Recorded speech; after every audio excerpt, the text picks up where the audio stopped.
E aqui já estamos com as teclas, com as keycaps da Redragon na cor branca, em PBT. Temos aqui algumas informações. Desse lado de cá tem a tecla e eu acho que vai ter que ser cortado isso aqui, hein? Eu não queria não, mas eu acho que vai ter que cortar isso aqui mesmo. Então, vou adentrar com a faca aqui, fazer um corte limpo. Show.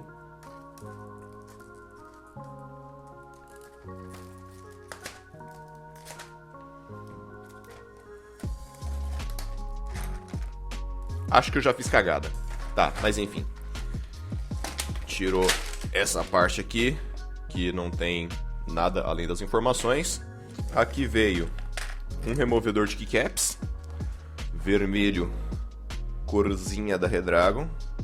E a keycap em si.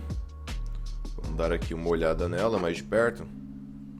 Tem um pouco de sobra de plástico aqui, mas por ser em PBT e extremamente barato, que nem essa daqui foi, na minha opinião, essa sobra aqui não vai fazer diferença nenhuma, até porque está dentro da tecla. Não tem rebarba.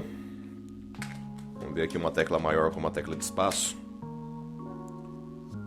Tecla de espaço tem um pouquinho de rebarba aqui em cima. Um pouco bem, bastante de rebarba aqui em cima.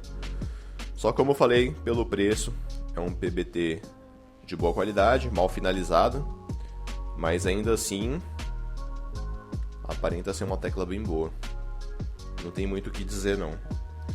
Então, basicamente é isso. Essas teclas têm uma textura, parece com a tecla do Virgo. Agora eu não sei se a do Virgo é PBT ou não.